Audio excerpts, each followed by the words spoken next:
We are live here. It is the Sprint Right Option Podcast brought to you by Blue Wire Hustle. I'm Andrew Pasquini, Jason Aponte. It's Friday. It's the end of the week. We're gonna have some fun on this show. We dropped some polls earlier today. We got a good amount of votes on them, and we're gonna give out the first ever. I want to call them the Sroppies, the Sprint Right Option Podcast. That's not the name I really want to go with. I was trying to think of something more creative. So the working title is the Sroppies. We're gonna change it. We're gonna do awards here in a bit. Jason, how are you doing today? I'm great. We got some news last night about, coordinators moving around and there's some shifting going around. So, we have something to talk about. While we're going to have some fun, there is still some 49ers news to digest and break down. So, yeah, we're gonna cover that news. Obviously, probably open the show with it. Which, hey, we're at the show opening. So last night, news came across the New York Jets have a head coach. The reason that is relevant to this podcast is it was Robert Saleh. So I think the official stance for the Sprint Right Option Podcast, let's get it out of the way first. Congratulations, Robert Saleh. We love you. You are our favorite defensive coordinator on the 49ers of the last 5 years. And really cool to see him get a head coaching job and get a chance. Yeah, absolutely. And, first Muslim American to be, a coach, that's big, and the best part is that, I live so close to the Jets that I will be able to keep a sharp eye on Saleh since he'll be running the same defense that we ran. And he brought somebody else with him, which I'll allow you to continue. Yeah. So the Niners coaching staff's getting, I think Shanahan said you can take 3 coaches with you. One of the names have come out, Mike LaFleur. He was the passing game coordinator, officially the title for the 49ers. Correct. He's going to go over with Saleh as the offensive coordinator. So maybe Mr. Sam Darnold. Yeah, Sam Darnold. I don't know why I thought his name was Arnold Darnold for a second there. That was weird. That would be better. Arnold Darnold would be a good name. Sam Darnold has a offensive-minded coach that's probably actually good. So I mean, we just talked about the defense that they're going to run is the same thing. They're going to try to run the same thing on offense. Here's the difference. Mike McDaniel's never play called before, so it's going to be interesting. You can run a Shanahan offense all you want. Can you play call it? So that's going to be interesting. But I'm excited to see this team because they got a guy who is a leader of men. Their team campaigned for the team went harder for Saleh than they ever went for Gates, and they haven't even played a game yet. That should tell you everything. Yeah, and I'm really excited to see what Sam Darnold can do with Mike LaFleur and Robert Saleh. Maybe a Tannehill situation. I mean, pretty much the same thing. Tannehill got away from Adam Gase, and he is now top 10 quarterback up there in Tennessee. I heard a really interesting theory too, actually, on why Sam Darnold hasn't progressed as well as he should have at this point. And Jeff Fisher was the one who said it. He was on the Part of My Take podcast a couple days ago. Okay. He talked about how Greg Williams might have been stunting the growth of Darnold because Williams was with Jeff Fisher in St. Louis, Los Angeles, for the years he was there. And he said there was sometimes at practice that Greg Williams would be Dr. Heat as he does in games and send blitzes and unnatural packages, blitz packages at Jared Goff in practices. Mm-hmm. And Fisher had to be like, yo, like, don't do that. Like, you can't do that in practice because teams aren't doing that to us. We need to let Goff see what NFL speed coverages look like instead of just sending pressure. And so he said he doesn't know if that's exactly what's happening, but he said that was like maybe Gase wasn't protecting Darnold from that type stuff as well. So I'm really interested to see how Sam Darnold looks underneath a new coordinator, a new coaching regime, because I think Sam Darnold's not as bad as people think he is. I think Adam Gase has a lot to do with it. Adam Gase is a guy who's gotten a lot of credit for being the offensive coordinator for Peyton Manning, who probably doesn't really need an offensive coordinator. Quarterback whisperer. Yeah, so it's like when we called Matthew Dellavedova the Curry stopper because he stopped him for like one quarter. Yeah. Adam Gase probably shouldn't have another job in the NFL, but how it works. So yeah, what do you think, Saul? Like realistically, way too early. It's January 15th. We don't even know what the draft looks like. What do you think Saleh can do with this Jets team? I mean, they're going to play their asses off for him. I mean, it's just what it is. You see guys campaigning for him. You see guys wanting to be in his scheme. I can't wait to see what he does to unlock Quinnen Williams. And I'm excited to see if he's going to implement wide 9, if he's just going to be straight cover 3. You know, did he learn anything from Kasarik? Is he going to lift any of that away and take that with him? I'm excited to see all of those things. Look, leader of men, you're not going to find. It's like literally this is the analogy that I gave earlier on my show with Grant. It's like literally Gase is a broke down Toyota Camry and you just upgraded to a Ferrari. Literally, that's the difference in coaching. That is the difference. Guy, he walks in a room, commands presence. That's what you need. Guys will get bought in because he's that type of guy. He's very player friendly and he's good with the media. Mm-hmm. He's going to be exactly what this team needs. And, you know, for one more thing on the Sam Darnold thing, you know, Sam Darnold, you know, for everybody who wanted Sam Darnold over here in the Kyle Shanahan offense, you're going to get a look at it here with the Jets. And that's why I really don't see the same thought process that has people putting Darnold with the 49ers is the same thought process that Robert Saleh is using when he gets there.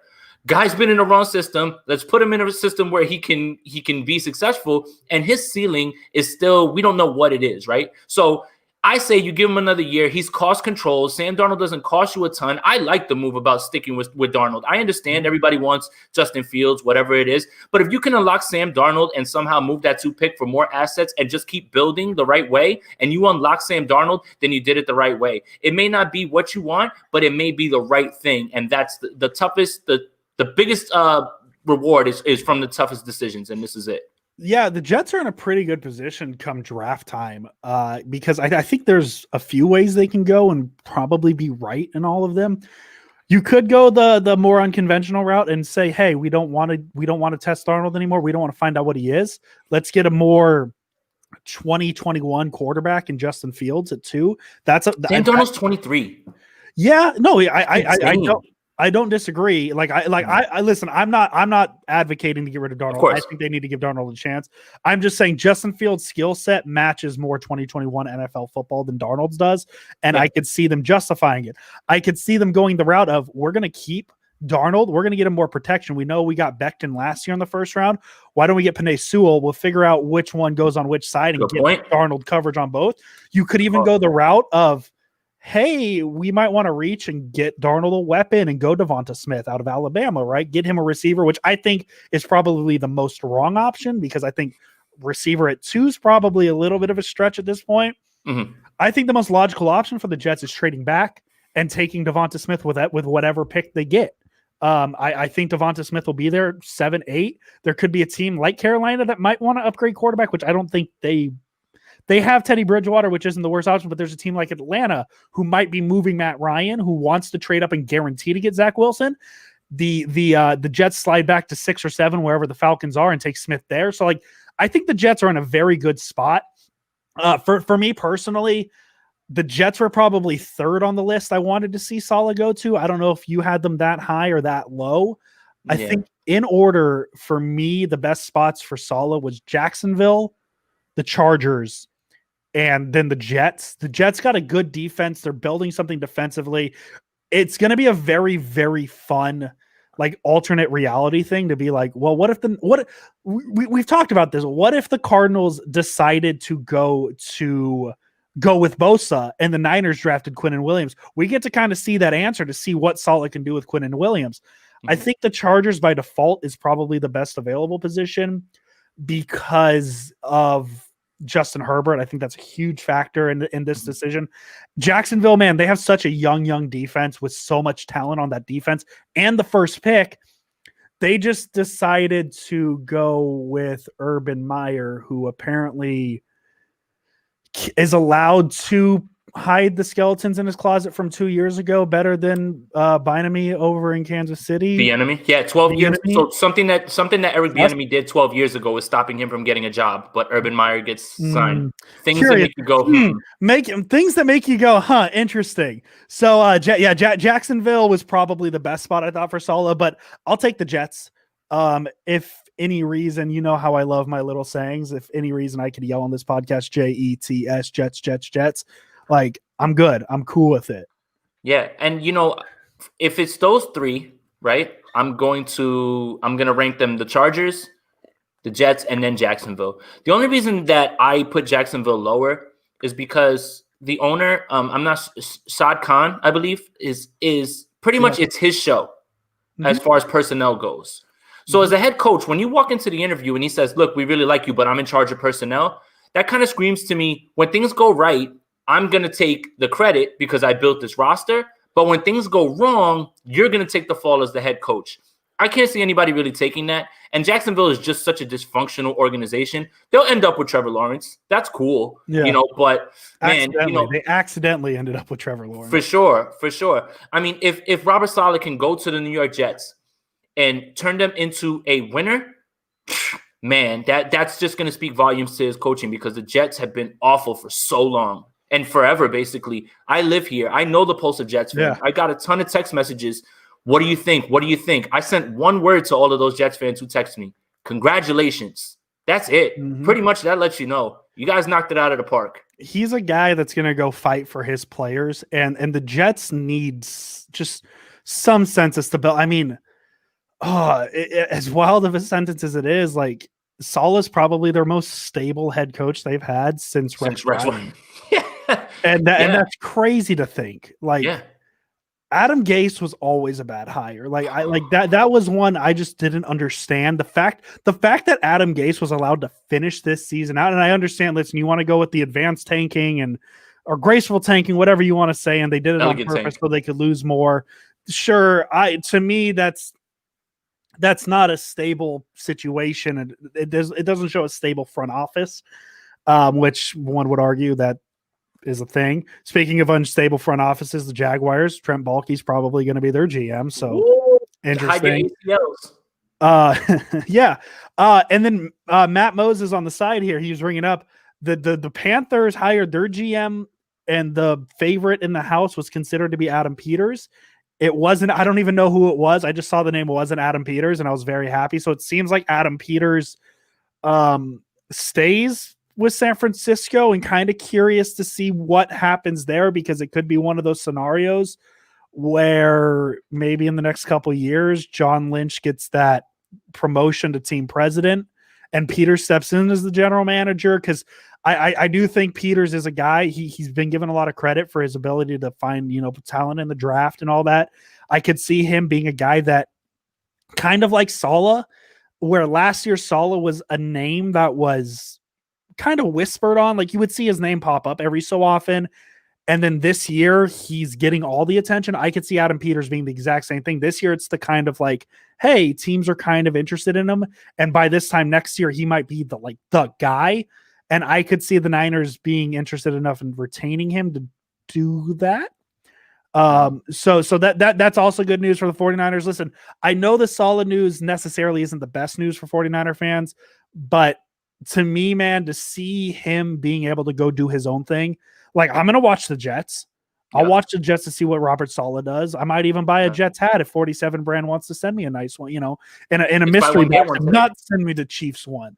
It's a buy one, get one today. It's buy one, get one today. I might have to get my Seattle Kraken and my Jets hat. So yeah, I'm happy. And then the other 49er news, Mike McDaniel sounds like he's going to be the offensive coordinator, which is interesting because I don't think they've had an OC under Shanahan yet. I think that's name only. We know the play caller. Yeah, we know who the play caller is, but this is isn't this the first time though they've actually had somebody under the title of OC? They have. I think that this is more like a promotion to say thank you. You have a title now as offensive coordinator that holds weight. Yeah. You can add that to your resume. I think everybody knows that Kyle Shanahan is the play caller, so he's offensive coordinator to me in name only. The only thing that I could think of, and I think Grant made this point too earlier on the show, is that it gives him experience because he was the run game guy in the pass game as well, to hone his skills as well, because he's probably grooming him for another coaching job somewhere else. Yeah. I think it just speaks to Kyle Shanahan, and not only is this roster deep, this coaching staff is deep, because everybody's always trying to poach our coaches and they're all really good. So yeah, I mean, it's really for me in name only, but I'm happy to see me promote, because that's what you put on your resume and you can't say it lightly. Yeah, and then the other news too, the defensive coordinator sounds like it's going to be DeMeco Ryans. Yes, it is. And the reason nothing's become official yet is the Rooney Rule has transferred to the coordinators. So the 49ers have to conduct an interview with a minority. Yes, he's a minority in the building. You have to conduct a meeting, an interview with a minority outside of the building. Yes. So the 49ers will have to take care of that business. I have my opinions on the Rooney Rule, but it's so be it. I think the idea that you're giving draft picks away is just so desperate because people won't do the right thing. But that's a whole other pod for a whole other day. I do like the draft pick thing. I do, but it's incentive. I feel like it forces the team's hand. Like nobody's willingly wanting to do it. It's like, okay, now let's make this happen because we can get compensated for it. It feels kind of hollow for me. It is hollow. It feels less problematic than the original Rooney Rule, because the Rooney Rule is problematic in its own sense. I understand the idea of the Rooney Rule. I understand it, but for them to be like, yeah, you have to interview a minority in order to hire, like that's just problematic in itself. Right. Because there's teams that like the Raiders a couple years ago, everybody knew John Gruden was the hire, but you have to bring in a minority coach to interview him when like it's pointless, right? And so anyway, it's almost like the Abe Simpson gif of like him walking in and walking out. Like you're just doing it, going through the motions. That's what I have a problem with, right? Like, why are you forcing teams to do this? Why are you adding compensation to it as an incentive? Like you should be promoting minority coaches because they deserve to get the job, not because you're going to get some sort of draft pick. Sorry, I get off the soapbox. But as far as DeMeco, go ahead. Yeah, well, in terms of like within promoting that's is what it is, but for a guy like Robert Saleh, he's earned the job. Like, so that's what makes me happy is like, he wasn't a Rooney Rule guy where he was brought in to interview. He has earned whatever team gave him a spot. He has earned it, plain and simple. Sure. And that's what makes me happy about Saleh getting a job. And obviously I'm pretty happy that the Niners get, I think 2 first-round picks, or 2 third-round picks. God, that'd be real nice if they got first-round picks. Deshaun Watson was first rounders. I'm driving Saleh. That was the case. If it was first rounders, I'm taking Saleh to MetLife myself, man, in a car. Yeah, so the Niners get, I believe, a 2021 third and a 2022 third. Yeah, and I think late third. I think that could stack on. Yeah, it's compensation pick, so it's not like it's going to be an early third. We'll call it a third and a half round pick. It'll go after the third round, right before the fourth round. So, yep. As far as DeMeco goes, I really like the move because it seems like it was the writing was on the wall. I feel like it is the worst kept secret. Saleh's going to leave and DeMeco has experience. He's a former player. That holds a lot of weight. The former player thing holds a lot of weight, and the linebacker picking this up every year that he's been here. From Fred to Dre to all of them, they continue to work well. So, I would expect the linebackers to continue to ball out, especially with DeMeco right now. He seems to be a team favorite. Again, he was groomed for this. You hear Kyle Shanahan talking about DeMeco's going to be a head coach one day. Well, this is how you do it. So, and then the last thing is continuity, right? You don't have to change the scheme at all. I love the idea of, other coordinators, but when you start talking about like, let's bring in Wade Phillips to run a 3-4, Nick Bosa standing and being in coverage. That's not how this works. You just keep what you have in place and stick with what works. So I love the idea. Continuity, this team's Super Bowl window is still open, provided whoever the quarterback is next year. And you have to make sure that you don't take a dip in anything. So I love the move. Yeah, it's a good move. I just like the continuity of it, of bringing in a guy. I like they could have easily gotten I'm drawing a blank. The Falcons, Raheem Morris. They could have easily brought one of those guys in, but to continue what they have and the mindset of it and bring a guy in that's within the clubhouse already. Really a no-brainer move to me. Especially if you think he's ready. Like this isn't because bad teams promote within just because. The Niners aren't promoting him within just because. They're promoting him because they believe he is ready for this position. And I'm excited, man. It's January 15th and I'm counting down the seconds until September because I'm real curious to see how this runs. And who knows, maybe the Niners will have a shiny, top 5 quarterback running in the offense. Maybe they'll have Jimmy Garoppolo.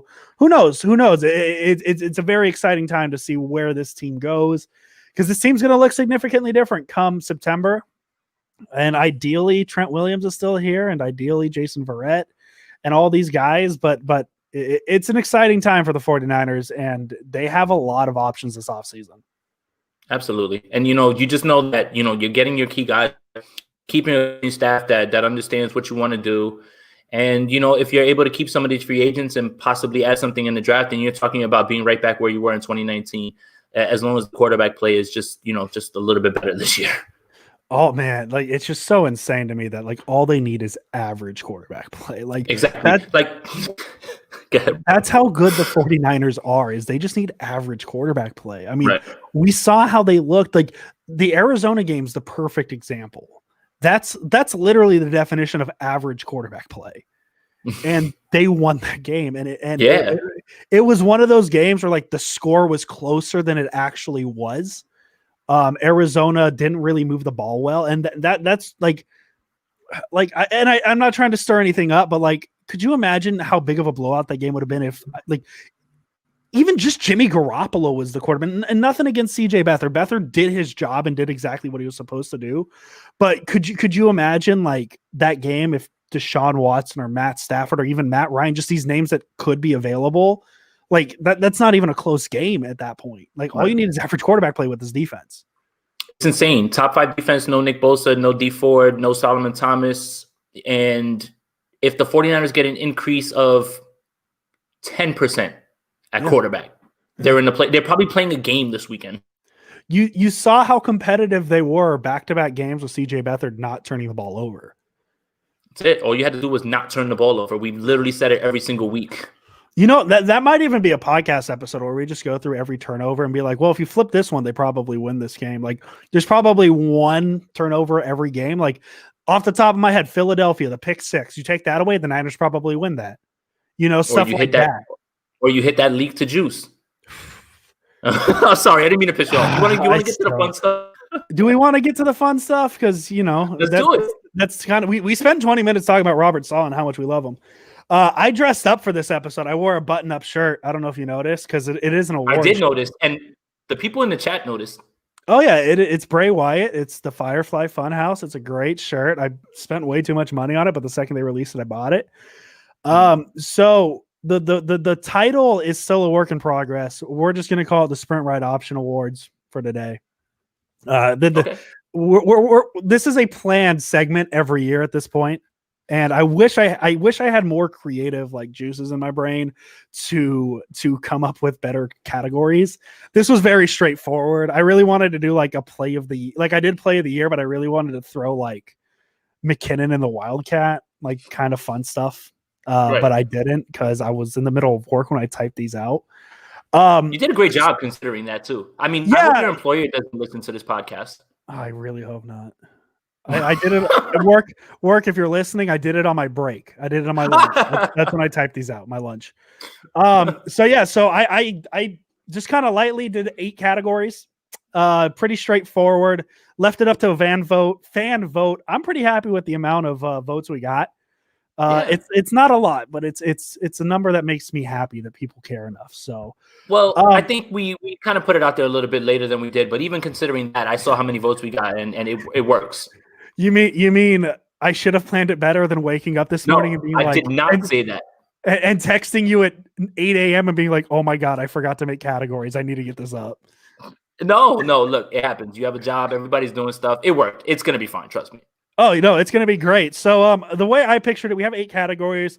I'm going to do it as an award show. I'll go over the options and then once there's a winner, we'll discuss it. And that's the plan for this. I'm trying to get my chair to not be leaning back too much. There we go. I locked my chair. Here we go. The first ever Sprint Ride Option Podcast Awards. For the players who are eagerly awaiting the results, if you are a winner, we will send you a shirt. No, we won't. We didn't make shirts, but the thought counts. It's nice to say.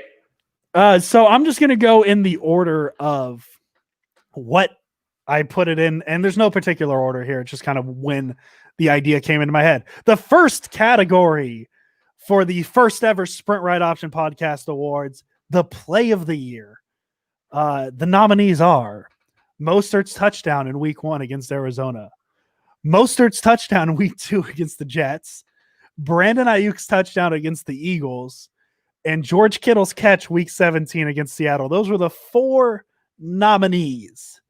And the winner of the play of the year with 82.1% of the vote, Brandon Ayuk's touchdown versus Philadelphia. Congratulations, Brandon Ayuk. I have a feeling we're going to hear his name a few more times. Brandon Ayuk, your award is in the mail. Look out for it. Yeah, it might get lost, but we sent it to Glendale, Arizona, right? That's where they're still at, right? I think we need to end this podcast and you need to figure out the real address. That's how it's gonna get lost in the mail. I may have sent them all in the wrong place. Yeah, to me this was obvious. I think Kittle's catch. If Kittle's catch was in a meaningful game, it may have beaten Ayuk's play. Yeah. But Kittle's catch happened in a Week 17 game that meant nothing. The Ayuk play is electric. Just the picture itself is like if Ayuk ever becomes a Nike athlete, that's his logo. That's his Jordan logo, right? Absolutely. Yeah. I mean, that's the play that America was introduced to Brandon Ayuk. Yeah. Right? Nationally televised game Sunday night. I watched that play just, when I'm looking for a smile, I watch Brandon Ayuk highlights or I watch Brandon Ayuk film and, I find myself watching that play. Yeah, I mean, it's a no-brainer for play of the year, man. Like, just think about, like, transport yourself back to that game. The 49ers are still full of optimism about, what they want to do. This is a game that we all expected to win. Brandon Ayuk does this, like, on one of the first few drives. And, if Levi's was packed, that place would have went insane bonkers. Oh, I'm a firm believer that if fans were allowed into game, the Niners would have won that game just based off the momentum of that play. Yeah. I mean, and when the 49ers needed a stop, sometimes the crowd can give you juice, like that. I don't want to make excuses, but yeah, I mean, Levi's would have been rocking after that Ayuk touchdown, man. Yeah, no, absolutely. And I mean, it's just such an electric play. Anytime there's a hurdle of any kind, it's amazing. Hurdles are the best. Like, hurdles are the best play in football.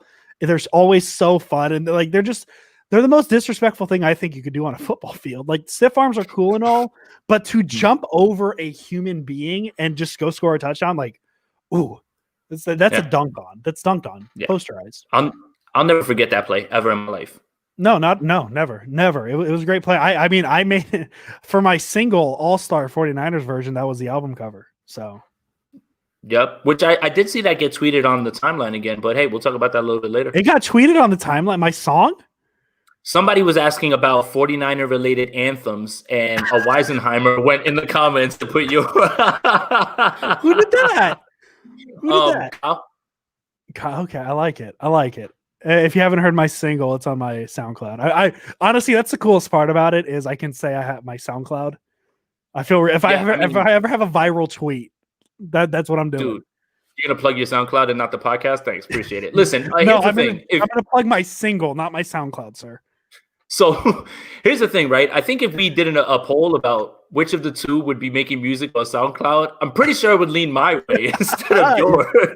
The fact I got a request to do another song was wild to me. I had to listen to Cabinet Battle #1 from Hamilton multiple times, and I just sat there. I'm like, if I even tried this, Daveed Diggs would probably find me and murder me. So I opted not to. Have you watched Hamilton? I've seen Hamilton once. Okay, I've never seen it. Is it good? Yeah, it's pretty good. I mean, it's 3 hours, but it's very good. It's very good. Okay. I am a big fan of Daveed Diggs and anything he does. Okay. It's good. I highly recommend it. It's a fun little play, and there's a 10-minute intermission in the middle. So. Oh, that helps. Okay. Hamilton. Go watch.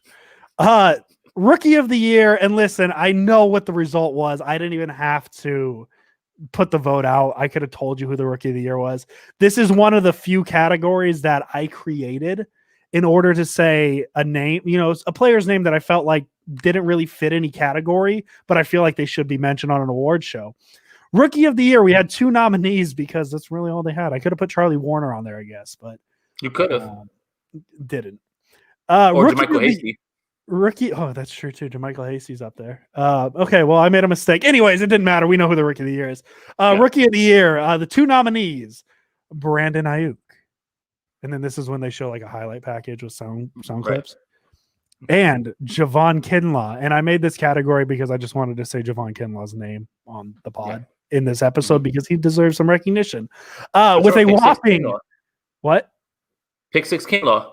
Picks. I should have put that on play of the year. I feel like that would have gotten a good amount of votes, but it do be. I don't think anything was beating Ayuk's touchdown. No. The winner of the 49ers Rookie of the Year with a whopping 96.3% of the vote, Brandon Ayuk.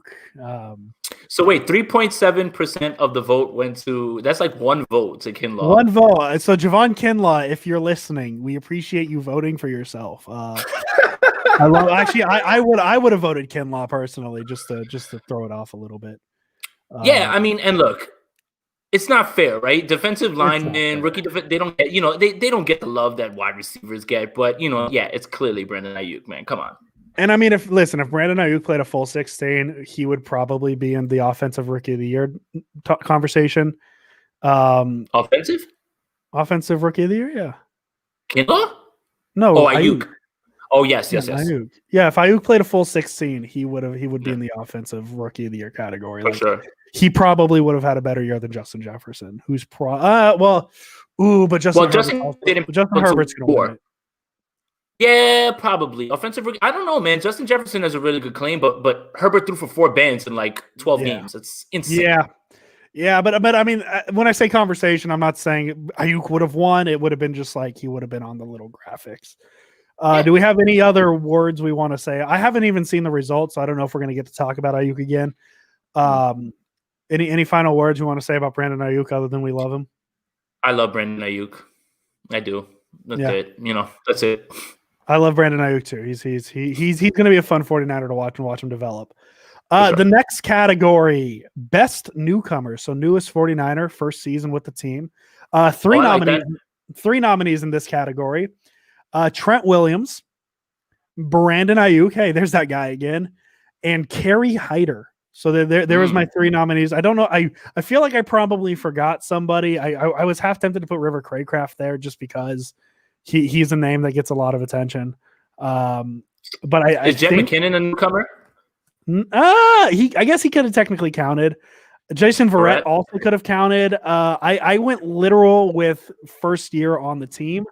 I know we could have argued Verrett and who I'm drawing a blank on. You just said his name and I don't know why I forgot it already. Jet McKinnon, yes. He could have easily been that, but I went literal first year on this roster. The winner of best newcomer on the 49ers was 60.7% of the votes. Let's get some love to the offensive line. Trent Williams. I think Trent Williams won this award the second he pancaked that guy against Arizona in week 1. I think that's winning this award. Man, extend Williams stopping around. Like, seriously, I'm not even like trying to be funny. Please, like, don't let this happen. Please, he's literally that good. Imagine a guy who was off the entire, a year and change and came back and was just right back to top 1, top 2 at his position. It's just, it's amazing, man. And love Joe Staley. But the 49ers absolutely upgraded when they swapped out Staley for Trent Williams. The only thing that they really swapped out that's something that you can't measure is leadership. But man, as far as play on the field goes, that's an absolute upgrade. Yeah. Take this as a threat, 49ers, John Lynch, Kyle Shanahan, whoever makes these decisions. If Trent Williams doesn't re-sign, Jason Aponte and I will do an emergency podcast where we just spend an hour crying. Yeah, or yelling at you. We're not going to have any. No. We're not even going to have insight. We're just going to cry on camera. You can't let this happen because you already sent a third for him. You have to lock him up. Like, I don't understand. You've been warned, 49ers. You better watch your back. No, we're just going to cry. No. You better watch it because we're going to cry. Yeah, we're going to watch your back because we're going to cry. There we go. Trent Williams, I think he's the right answer. I mean, anytime you get a top 1 or 2 player at a position, he's probably going to win best newcomer. And I think this was the right option. In an interesting twist, offensive player of the year, 3 nominees for offensive player of the year: Brandon Ayuk. Hey, we've said that name a few times. Trent Williams, and Raheem Mostert. Okay, those were the 3 I picked. I wanted to put Kittle there. I don't think he played enough.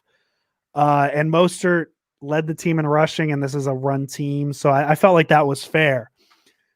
With 57.1% of the vote. He wasn't good enough to be the best newcomer, but he was good enough to win the Offensive Player of the Year. Brandon Ayuk, his second award, or no, his third award. He has a triple crown. I don't know. I forget if he's in another category. He has a chance for a Grand Slam award at this point. But Brandon Ayuk wins Offensive Player of the Year. Jason, do you have anything you could say about Brandon Ayuk that we haven't already said?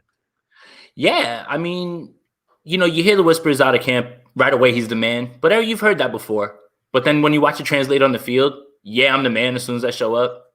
I mean, you couldn't have nailed it any better. Doesn't matter who your coverage is. Trey White's a top 1, 2, 3 corner in this league.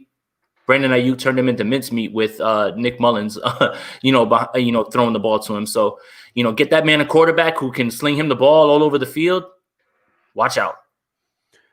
Yeah, and my thing is, like, the story I'll always remember with Ayuk is when the Niners traded back into the first round to draft him. My instant reaction was, who are they trading up to get? Because, like, I focus on the big three of the receivers.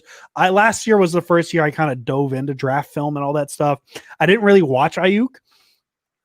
And so I watched a lot of Jerry Jeudy and Henry Ruggs and CeeDee Lamb. I didn't even watch Justin Jefferson. Like, that's how basic I was on this. Mm-hmm. And the second they drafted Ayuk, my instant reaction was, I don't know who he is, but if Kyle Shanahan is trading into the first or trading up back into the first round because they had the 31st pick, he has to be good. And he showed it. Brandon Ayuk is a number one receiver potential. And by my definition of number one receiver, he's not the number one receiver. Like, as I said in the past, my definition of number one receiver, it's a select few guys who would be the number one receiver on any team. Ayuk has that potential to reach that top 10 tier receiver. Easily. Especially if you get him a quarterback. Like, at this point, man, I just want like a full 16 games of Ayuk with Garoppolo at this point, really. Yeah. Let him cook in the open field a little bit. Yeah, as long as it's competent. That's it. Like, get him some competent play, get him some steady play where he can catch balls in the right spot and make moves with the, you need to hit him in space where he can make moves. You can't throw the ball behind him. He'll catch it because he has great hands, but hit him in space and he's going to make things happen, man. I've been on record saying that Brandon Ayuk is the best receiver the 49ers have had since Terrell Owens. Mm-hmm. And I will argue that even with the limited sample size of 10, 12 games, I still don't care. I've seen enough.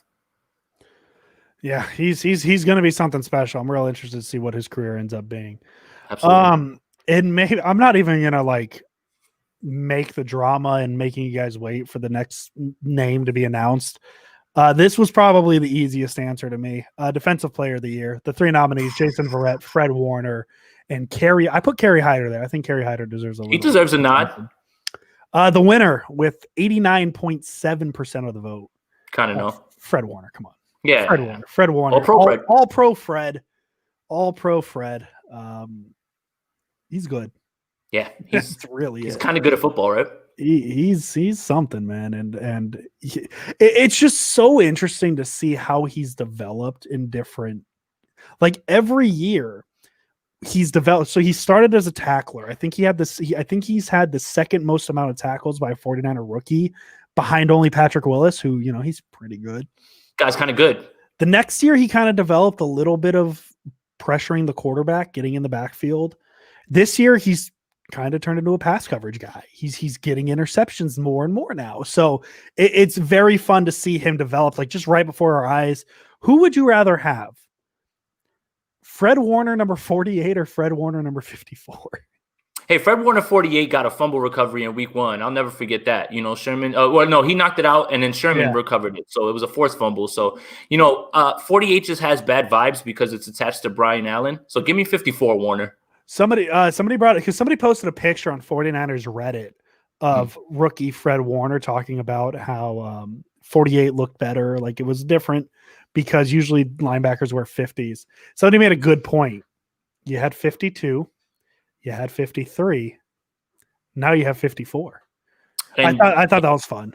Interesting enough, of the few jerseys that I actually own, I own Willis, I own a Bowman. Might be time for me to get my Fred. Might be time. Yeah, man. I haven't bought a new jersey in a while. Maybe it's time for that. Yeah, it's between, like, I mean, I've been looking for the Ayuk Color Rush jersey all offseason. It's not there. Yeah. They literally have everybody but Brandon Ayuk, and that's the one. So I want an Ayuk, and I think I want a Warner because I think they're going to be around forever. When you say Color Rush, 94 throwbacks. Thank you. Because when I hear Color Rush, I think of the black jerseys, and those are terrible. Somebody in the comments is going to say they really like them, though. Listen, man, I hate the trend of like making black a team color. And yes, I understand the 49ers logo has like the outline of black, but black has never been one of their colors. And I hate this trend of teams just wearing black jersey. Like even the Golden State, I know I have a Warriors like black jersey. The Warriors don't wear black, but like it's a good look. But like I just don't like the trend of just deciding black as a team color.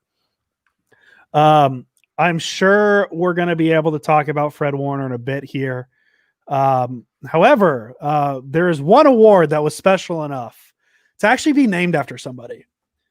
Oh my God. And I couldn't think of a better person to dedicate an award to than my friend, Jason Aponte.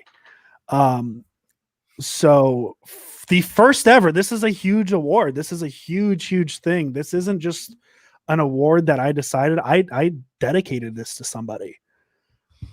The Jason Aponte Award for Best Specialist of the Year. Jason, honestly, when I think of special teams players, I think Jason Aponte. Jason Aponte, he loves his kickers. He loves his punters. He loves anything that has to do with kicking to a point where he probably is going to start watching soccer now. He loves his kicking. Andrew. So I wanted to give this award and name and dedicate it to you.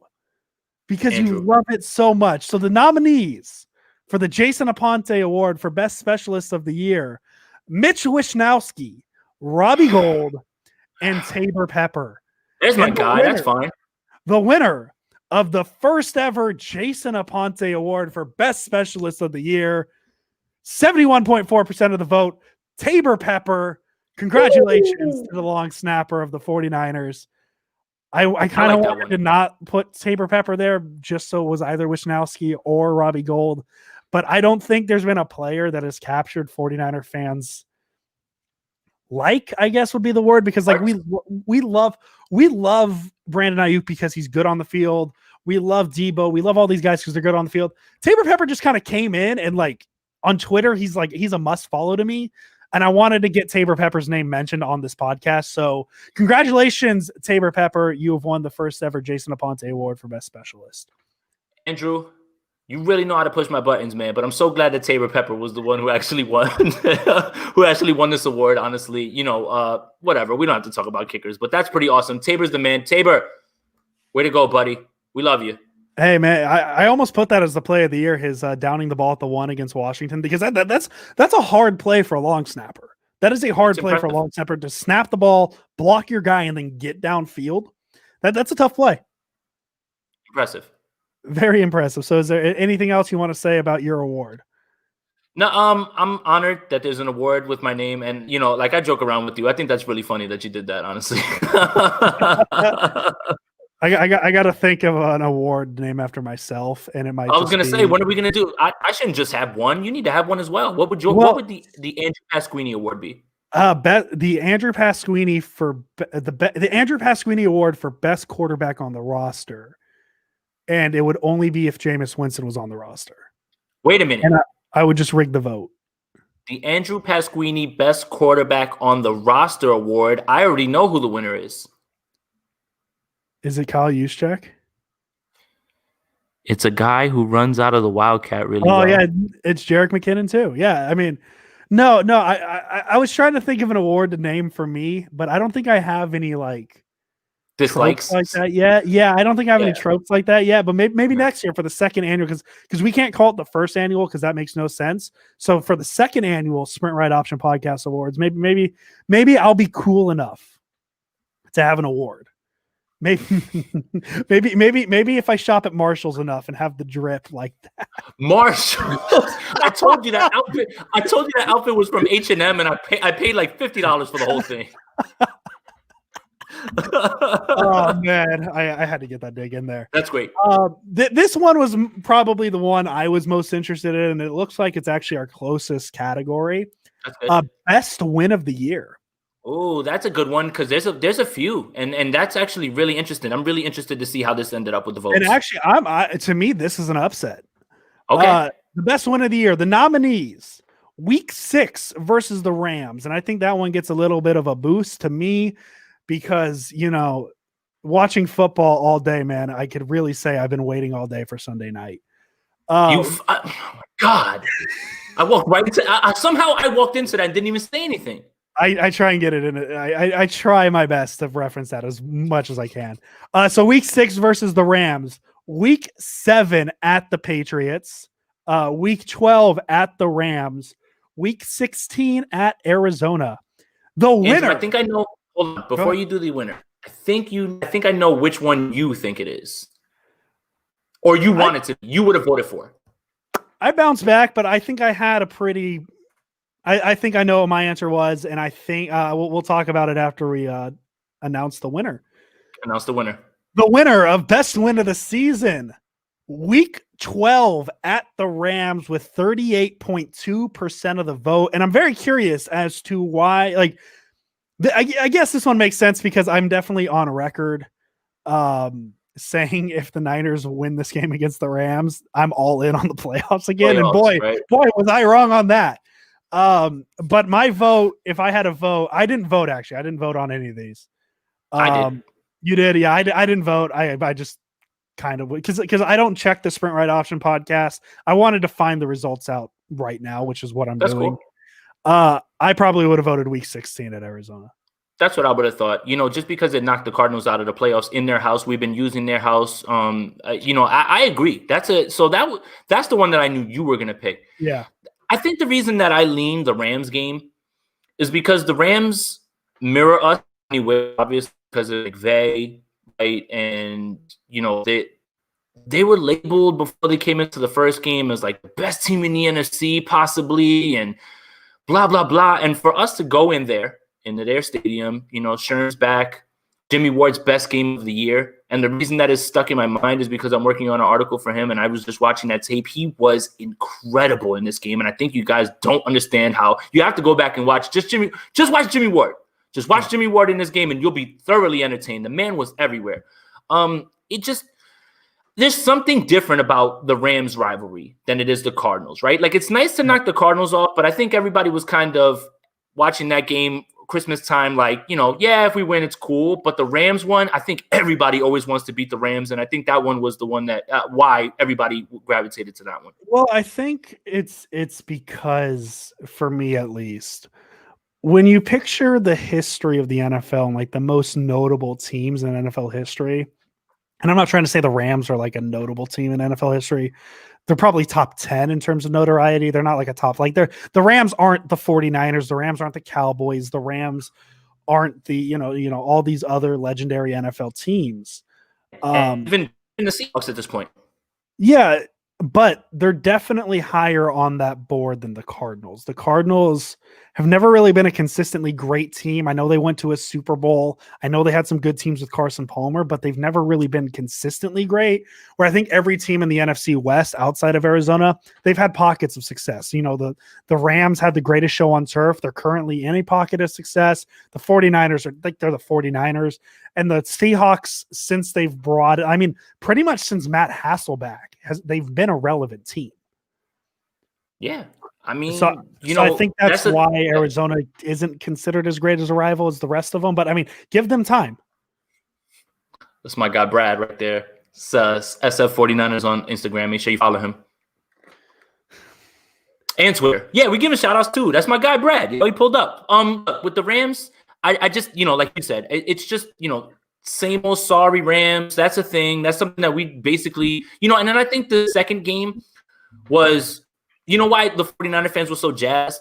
And I love revisiting this too, is that beef that we had with the Ramley. This game felt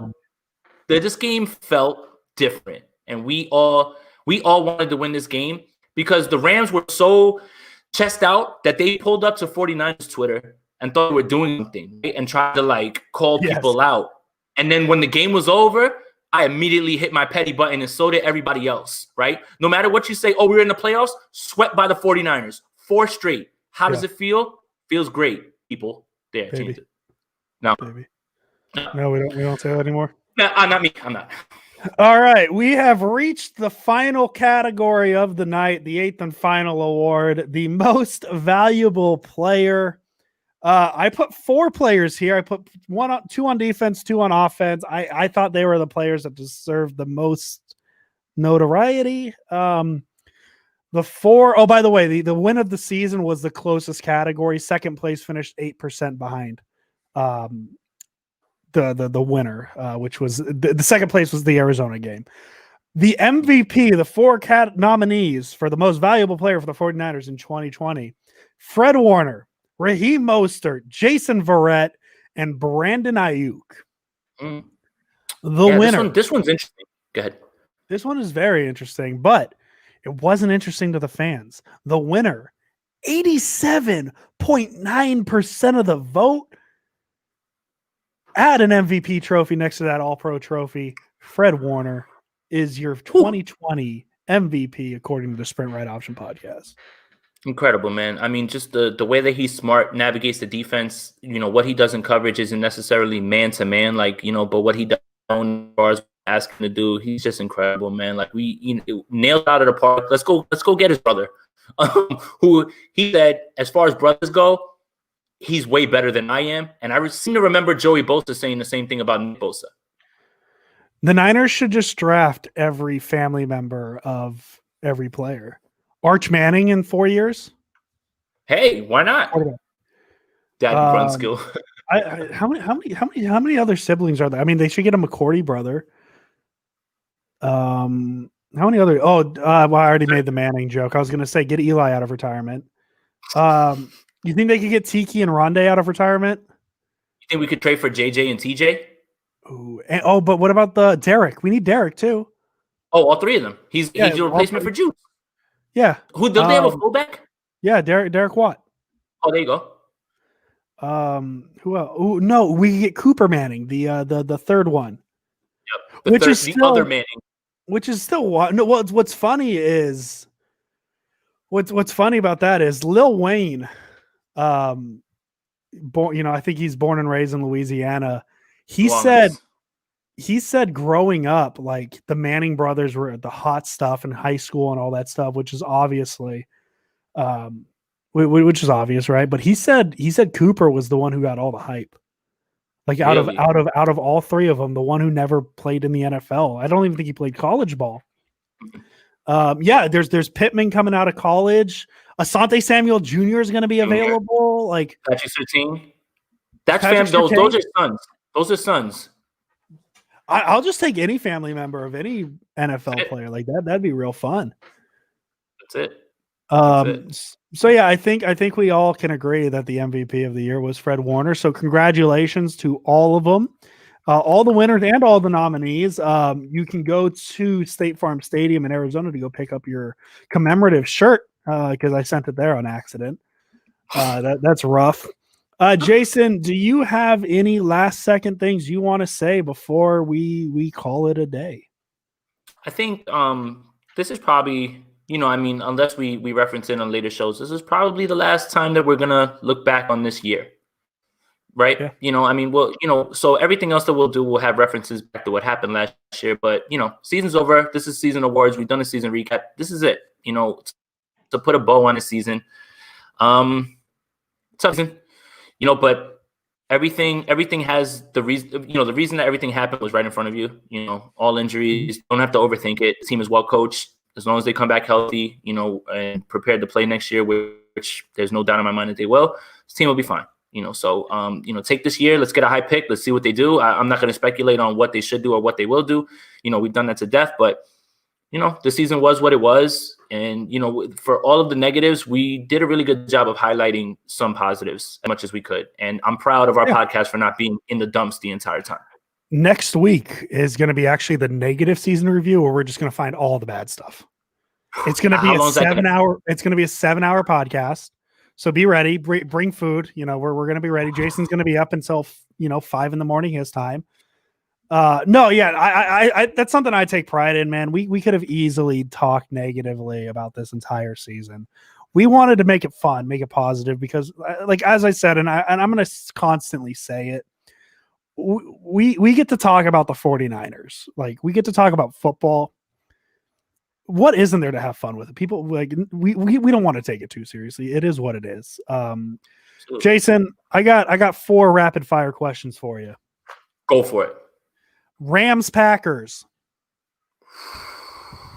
Go Pack, go. I kind of want to say the Rams here. I think Jalen Ramsey's going to do better against Devontae Adams than any other cornerback has done against him this year. However, snow, cold. It's not cold and snowy in Los Angeles. It's very cold and snowy in Green Bay. They're used to it. I'm going to go Packers. Go Pack, go. Baltimore, Buffalo. Ooh, man, this one. So earlier in the week, I had my mind made up, right? Because I felt like the Ravens, I know he's not watching probably now, but damn you, Akash, I hate talking to you because you always flood my mind with something else that I never thought of. And I'm just like, I never saw that. So he floods my mind with, yo, dude, we're all Bills Mafia, but the Ravens present a challenge for this Bill because they exactly what the Bills do wrong. Or they attack their weaknesses with the run game and everything. And Lamar's been playing out of his mind right now. Like, I don't think people are giving him enough credit. He threw that interception, and even I piled on. I was like, what was that? Right after that, he was electric, man. Yeah. And he's been playing very well down the stretch. My heart leans the Bills, but my head and my football mind leans the Ravens because of what they do in defense. In Tennessee's defense, the Bills, are going to try to give as much problems, but I'm saying the Ravens' defense is great, man. And you know what? Screw it. Give me the Bills. Let's go. We're still Bills Mafia. We're still riding. Let's go. Tennessee is a team, like, despite Tannehill being a top 10 quarterback, you can't expect too much out of their offense in certain games. It just it's how their offense is run. If Derrick Henry's not having a good game, that offense has a hard time getting going. And that's just how it is naturally, right? Your best player isn't having a good game. It's going to be tough. I think the Bills are significantly better than the Titans. I don't think it's close. I think I have a hard time with this game because I do think the Ravens are better than teams give them credit. The thing that's hard for me to go against the Bill is that no one circles the wagons like the Buffalo Bills. I got the Buffalo Bills. How did I get rickrolled twice? I'm really good at that. I just kind of lull into a false sense of safety. You did. I thought analysis was coming. Andrew? Yeah. That is analysis. You can't tell me that's not analysis. How many? No, you're right. You're right. Do the Ravens circle the wagons like the Buffalo Bills? I don't think so. They flock together. Sus. The Cleveland Browns versus the Kansas City Chiefs. Chiefs, man, but this game's going to be way closer than anybody thinks, man. If you think the Chiefs are going to run in here and run them down, I don't think so. But I just feel like the Chiefs are going to take away what they do well. You can't let Nick Chubb run the ball. Baker Mayfield's played really well too. As much as we give him crap, you have to give him credit.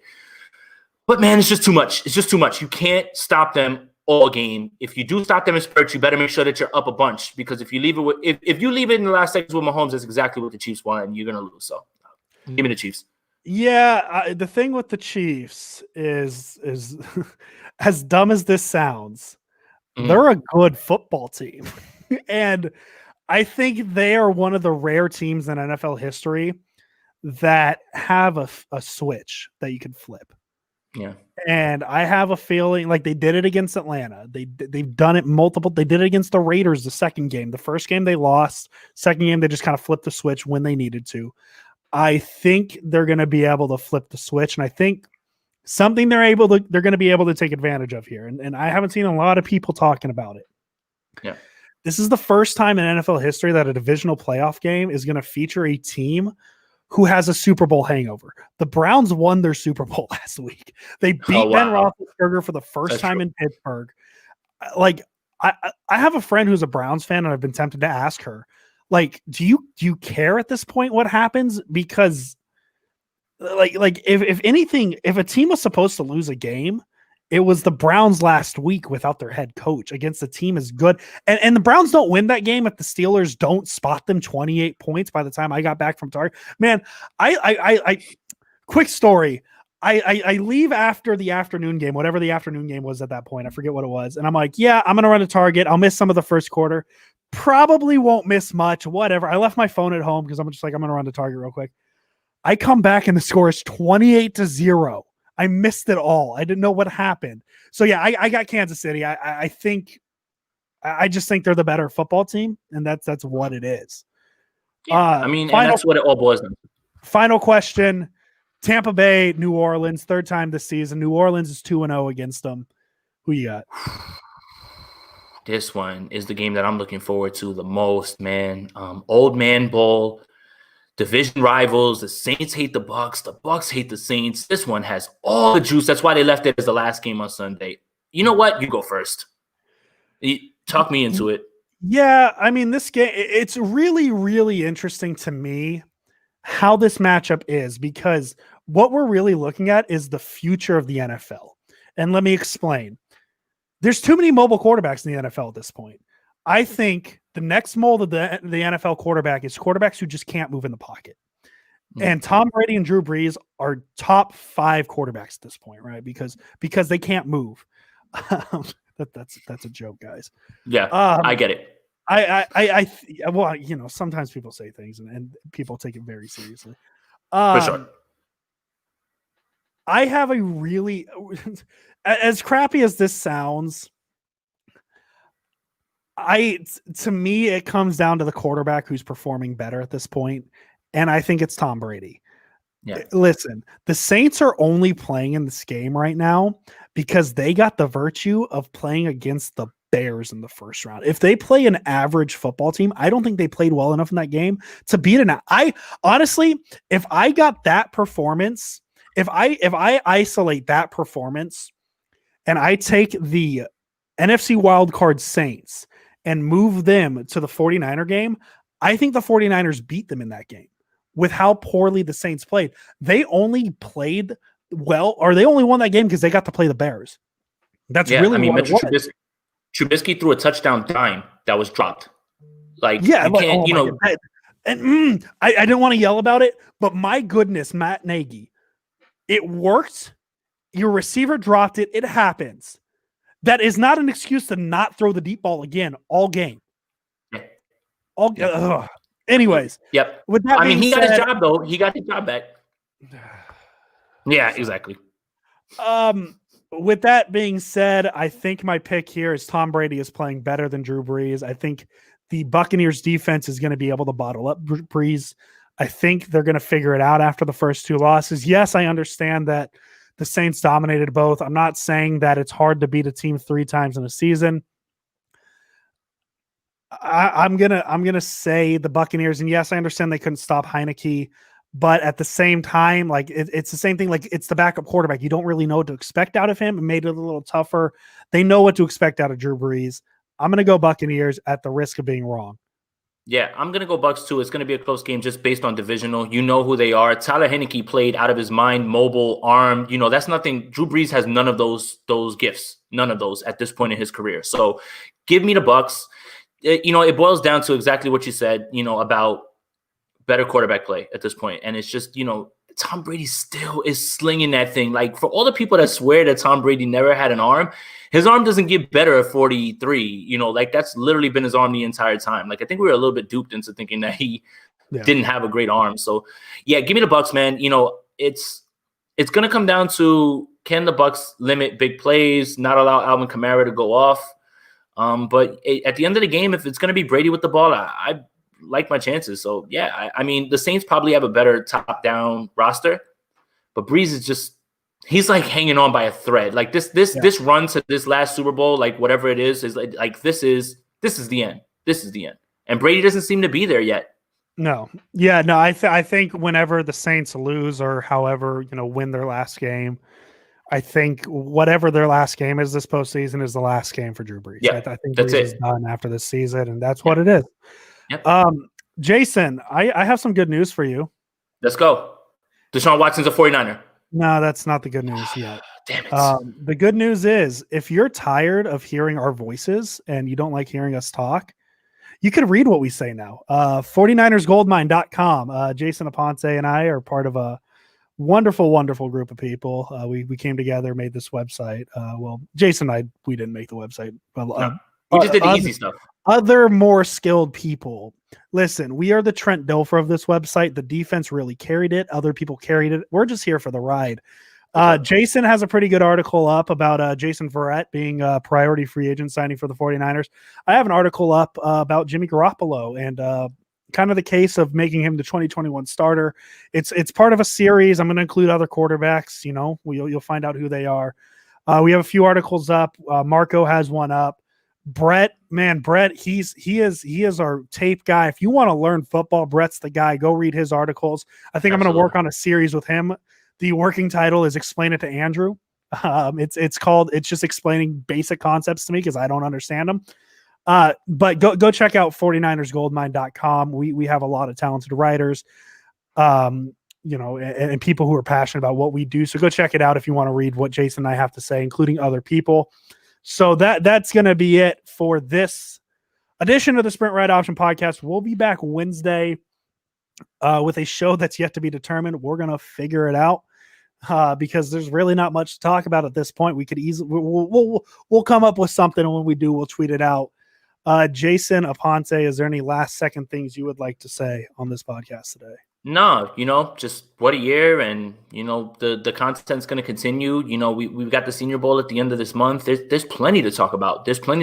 And every day a new rumor will pop up. Every day we'll see dominoes falling as far as coaches, which affect the 49ers. So there's going to be no shortage of things to talk about, right? It won't be game previews, but there's going to be plenty to talk about. Plenty. There's already been plenty, and I'm sure it's not going to get any less plentiful. That's perfect, Andrew. That's perfect. That's perfect, Andrew. So we'll see you guys on Wednesday. We'll have a topic to talk about at some point. With that being said, Jason Aponte, always appreciate talking to you, man. It's fun. And Jason, what do we say at the end of every show? Let's go Niners.